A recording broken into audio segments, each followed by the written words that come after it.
গোৱালপাৰাৰ বুদ্ধিপাৰাত সংঘটিত হৈছে শোকাবহ পথ দুৰ্ঘটনা। বৰযাত্ৰী কঢ়িওৱা বাছ আৰু চুপ্ৰ বাহনত ট্ৰাকৰ প্ৰচণ্ড খুন্দা। পুনৰবাৰ জনাইছো গোৱালপাৰাৰ বুদ্ধিপাৰাত এক শোকাবহ পথ দুৰ্ঘটনা সংঘটিত হৈছে। বৰযাত্ৰী কঢ়িওৱা বাছ আৰু চুপ্ৰ বাহনত প্ৰচণ্ড জোৰে খুন্দা মাৰে এখন ট্ৰাকে। শোকাবহ দুৰ্ঘটনাটোত থিতাতে নিহত হৈছে 2জন লোক। ইফালে আহত হৈছে 10জনৰো অধিক লোক। ৰাষ্ট্ৰীয় ঘাইপথত বাহন দুখন ৰখাই থোৱা অৱস্থাতেই খুন্দা মাৰে ট্ৰাকখনে। দুৰ্ঘটনাৰ পাছতে ভাঙি চুচুৰময় হৈ পৰে তিনিওখন বাহন। ঘাইপথৰ পৰা পথৰ দাঁতিত বাগৰি পৰে মহিন্দ্ৰা চুপ্ৰ বাহনখন। আৰু আহতসকলক ততাতৈয়াকৈ গোৱালপাৰা অসামৰিক চিকিৎসালয়লৈ প্ৰেৰণ কৰা হৈছে। শোকাবহ দুৰ্ঘটনাটোৰ পাছতেই ৰাষ্ট্ৰীয় ঘাইপথেৰে ব্যাহত হৈ পৰে যাতায়াত ব্যৱস্থা। চাৰিওফালে হোৱা দোৱা আতংকময় আৰু শোকাকুল পৰিস্থিতিৰ সৃষ্টি হয়। আৰু এই শোকাবহ দুৰ্ঘটনাটোত 2জন লোক নিহত হৈছে, লগতে 10জনৰো অধিক লোক আহত হৈছে। আহতসকলক বৰ্তমান চিকিৎসা প্ৰদান কৰি থকা হৈছে।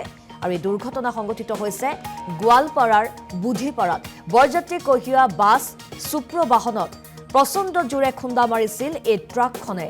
আৰু শোকাবহ দুৰ্ঘটনাটোত 2জন ব্যক্তিয়ে প্ৰাণ হেৰুৱাইছে, লগতে আহত হৈছে 10জনৰো অধিক লোক।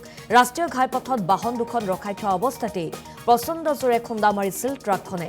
দুৰ্ঘটনাৰ পাছতেই ভাঙি চুচুৰময় হৈ পৰিছে তিনিওখন বাহন। দৃশ্যাংশ এই মুহূৰ্তত আমি আপোনালোকক দেখুৱাইছো। আৰু এই দুৰ্ঘটনাটোৰ ফলত ঘাইপথছোৱাত দীৰ্ঘ সময় ধৰি যাতায়াত ব্যৱস্থা ব্যাহত হৈ পৰে। ঘাইপথৰ পৰা পথৰ দাঁতিত বাগৰি পৰে মহিন্দ্ৰা চুপ্ৰ বাহনখন। আৰু আহতসকলক ততাতৈয়াকৈ গোৱালপাৰা অসামৰিক চিকিৎসালয়লৈ প্ৰেৰণ কৰা হৈছে। আমি দৃশ্যাংশ আপোনালোকক দেখুৱাইছো। আৰু যেহেতু এক শোকাবহ দুৰ্ঘটনা সংঘটিত হৈছে, আৰু এই দুৰ্ঘটনাত 2জন ব্যক্তি নিহত হৈছে। ইফালে 10জনৰো অধিক লোক গুৰুতৰভাৱে আহত হৈছে। তেওঁলোকক বৰ্তমান চিকিৎসালয়লৈ প্ৰেৰণ কৰা হৈছে। আৰু এই দুৰ্ঘটনা সন্দৰ্ভত আমি শেহতীয়া আপডেটছ জানিব বিচাৰিছো। ফোনযোগে সংযুক্ত হৈছো আমাৰ সতীৰ্থ মিৰ্জুল ইছলামৰ সৈতে। হয় মিৰ্জুল, যিহেতু এক শোকাবহ দুৰ্ঘটনা সংঘটিত হৈছে, বৰযাত্ৰী কঢ়িওৱা বাছ আৰু এখন চুপ্ৰ বাহনত প্ৰচণ্ড জোৰে খুন্দা মাৰিছে এখন তীব্ৰবেগী ট্ৰাকে। আৰু এই দুৰ্ঘটনাত 2জন লোক নিহত হৈছে, লগতে 10জনৰো অধিক লোক আহত হৈছে। শেহতীয়া আপডেটছ আপোনাৰ পৰা জানিব বিচাৰিছো মিৰ্জুল।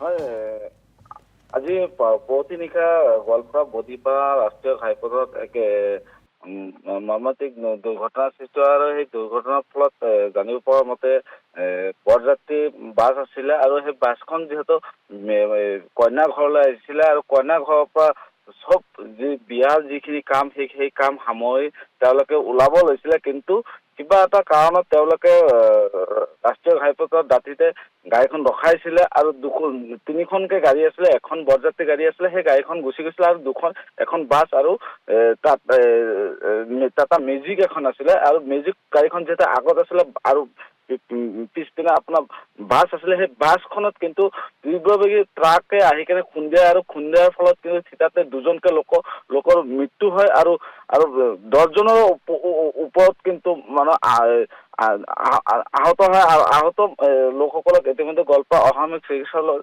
ভৰ্তি কৰোৱা হৈছে। ইতিমধ্যে যিখিনি আমি খবৰ পাইছো, সেই খবৰ অনুসৰি কিন্তু নিহতৰ সংখ্যা বঢ়াৰ এটা সম্ভাৱনা আছে। আৰু যি এই দুৰ্ঘটনা কিন্তু ৰাষ্ট্ৰীয় ঘাইপথত সঘনে ঘটি থাকে। কিন্তু ইয়াৰ ৰাতি যি বাছসমূহ চলাচল কৰে, সেই বাছসমূহ কিন্তু বাছে হওক বা ট্ৰাকে হওক, তেওঁলোকে কিন্তু যি পৰিবহণ বিভাগৰ যি নিয়ম নীতি, সেই নিয়ম নীতি কিন্তু উলংঘন কৰা পৰিলক্ষিত হৈছে। আৰু সঘনে এনেধৰণৰ যি দুৰ্ঘটনা, সেই দুৰ্ঘটনাত পতিত হয়। আৰু যি এই বৰযাত্ৰী আছিলে, ইতিমধ্যে আমি যিখিনি খবৰ পাইছো, এই বৰযাত্ৰী ধুবুৰী গোলকগঞ্জৰ পৰা তেওঁলোকে আগিয়া যি বুদ্ধিপাৰা আছিল, তাতে কইনাৰ ঘৰত আহিছিলে কইনা উঠাবলৈ। কিন্তু সেই যোৱাৰ সময়তে কিন্তু এই শোকাবহ ঘটনাটো ঘটে, আৰু সমগ্ৰ অঞ্চলতে কিন্তু এক শোকাবহ পৰিৱেশ সৃষ্টি হৈছে। আৰু বৰযাত্ৰীৰ যি দৰা আছিলে, সেই দৰাই যিখিনি ভাষ্য প্ৰদান কৰিছে, সেই ভাষ্যৰ ফলত পৰা আমি জানিব পাৰিছো যে দৰাৰ ককাই আৰু মোমাই কিন্তু এই দুৰ্ঘটনাত মৃত্যু হৈছে দুৰ্ঘটনাটোত। আৰু আহতসকলৰ বৰ্তমান স্বাস্থ্যৰ অৱস্থা কেনেকুৱা মিৰ্জুল?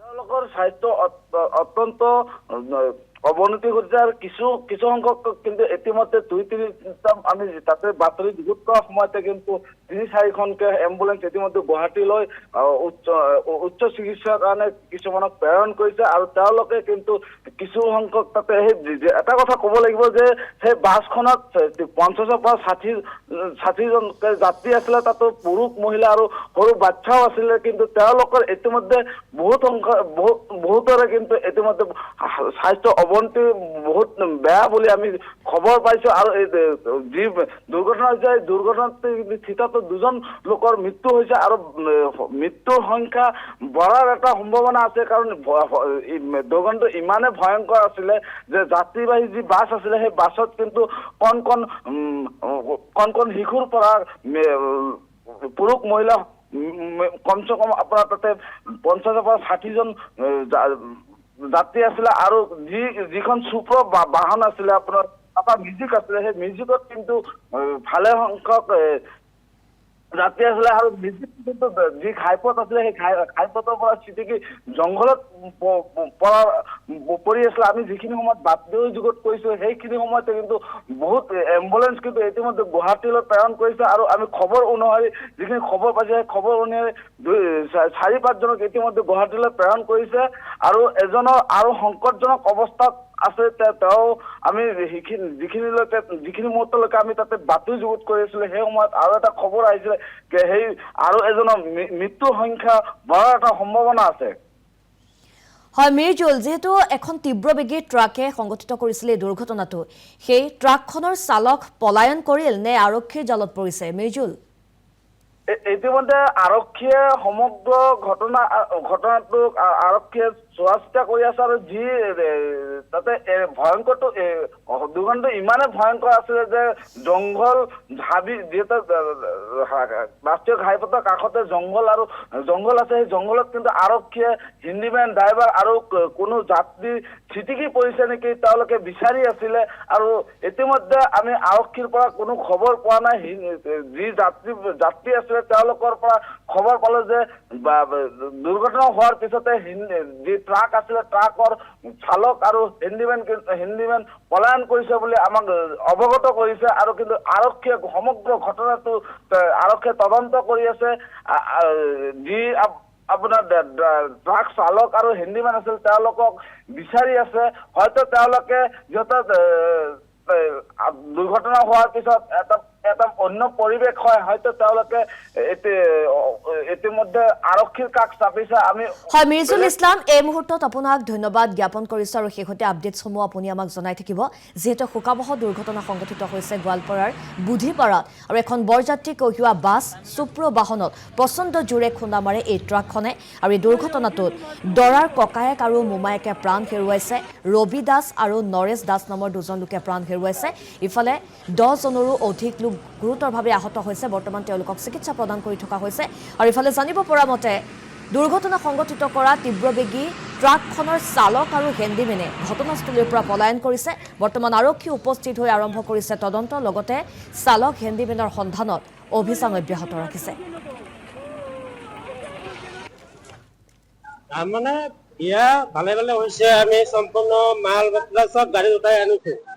আনাৰ পিছত মানে কিবা কেচাল হ'বও পাৰে, ইয়াৰ চাৰিত কিবা বহুত কেচাল হয়, কিন্তু পুলিচ ইনফৰ্ম কৰিব নাপায়। মাইকী মানুহৰ ঘৰত থাকি এইটো কিন্তু নাপায়। তাৰ ছোৱালীৰ কথা ভাবা লাগে। ইহঁতে যে যেনেকুৱা টাইপত মানে কেছটো কৰিছে বহুত বেয়া কৰিছে। তাৰ ল'ৰা মাইকীৰো চিন্তা কৰিব লাগিছিল যে আমি যে বিয়া পাতি দিলো, সিহঁতক যদি আমি জেলত ভৰাই দিওঁ তেতিয়া কি হ'ব মোৰ ছোৱালীটোৰ পিছত, এইটো চিন্তা কৰিব লাগিছিল। সেইটো চিন্তা নকৰি কাৰণে পুলিচ মাতি লৈছে।